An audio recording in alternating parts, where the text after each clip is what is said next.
નવી ટ્રીક સાથે ગુંદાની ચીકાશ ઓછી કરીને ભરેલા ગુંદાનું શાક બનાવવા માટે 350 ગ્રામ જેટલા ગુંદા લીધેલા છે. તેને 2 ભાગમાં ડિવાઈડ કરીને વચ્ચે ઠળિયાના ભાગને કાઢી લઈએ. થોડું પાણી ગરમ કરી લીધેલું છે. તેમાં મીઠું અને 1 મોટી ચમચેલો લીંબુનો રસ એડ કરી દઈએ. પાણી ઉકળવા લાગે એટલે તેમાં ગુંદાને એડ કરીને હાઈ ગેસની ફ્લેમ પર 5 મિનિટ માટે બોઇલ કરી લઈએ. લીંબુની ખટાશને લીધે ગુંદાની બધી જ ચીકાશ પાણીમાં નીકળી ગઈ છે. ગુંદાને ચેક કરીએ તો તે 80% જેવા કૂક થઈ ગયા છે. તેને પાણીમાંથી કાઢીને ચાયણામાં રાખીને કોરા કરી લઈએ. ગુંદાને જોઈએ તો તેમાંથી ચીકાશ એકદમ નીકળી ગઈ છે.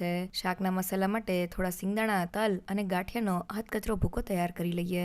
તેને બાઉલમાં કાઢી તેમાં મીઠું, હળદર પાવડર, લાલ મરચું પાવડર, ધાણા જીરું પાવડર, શેકેલા જીરાનો પાવડર, ગરમ મસાલા પાવડર, અડધા કપ જેટલી કાચી કેરી, થોડો ગોળ અને કોથમીના પાનને મિક્સ કરીને આ રીતનો ચટપટો મસાલો તૈયાર કરી લઈએ. કડાઈમાં થોડું તેલ ગરમ કરી લીધેલું છે. તેમાં બાફેલા ગુંદાને એડ કરીને હાઈ ગેસની ફ્લેમ પર 2 થી 3 મિનિટ માટે ફ્રાય કરી લઈએ. ગુંદાને ફ્રાય કરવાથી તેની ઉપર એક ક્રિસ્પી કોટિંગ થઈ જાય છે. ગુંદાને પ્લેટમાં કાઢી લઈએ અને તેની ઉપર તૈયાર કરેલા મસાલાને એડ કરીને થોડો પ્રેસ કરી દઈએ. ગુંદામાં મસાલો એકદમ સારી રીતે ભરાઈ ગયો છે. શાક વઘારવા થોડું તેલ ગરમ કરી લીધેલું છે. તેમાં રાઈ, જીરું, સફેદ તલ, હિંગ, લીમડાના પાન, આદુ મરચા લસણની પેસ્ટ એડ કરીને સાતરી લઈએ. થોડો હળદર પાવડર, લાલ મરચું પાવડર, ધાણા જીરું પાવડર અને પાણી એડ કરીને મસાલાને તેલમાં સારી રીતે સાતરી લઈએ. મસાલાની સાઈડ્સમાંથી તેલ છૂટું પડે એટલે તેમાં ભરેલા ગુંદાને એડ કરી દઈએ અને વઘાર સાથે સારી રીતે મિક્સ કરી લઈએ. 1 કપ જેટલી છાશ એડ કરીને તેને મિક્સ કરી લઈએ. ઢાંકણ બંધ કરીને ધીમા ગેસ પર શાકને કુક કરી લઈએ. 5 થી 7 મિનિટ પછી ઢાંકણ ખોલીને જોઈએ તો એકદમ લટપટ ગ્રેવી સાથે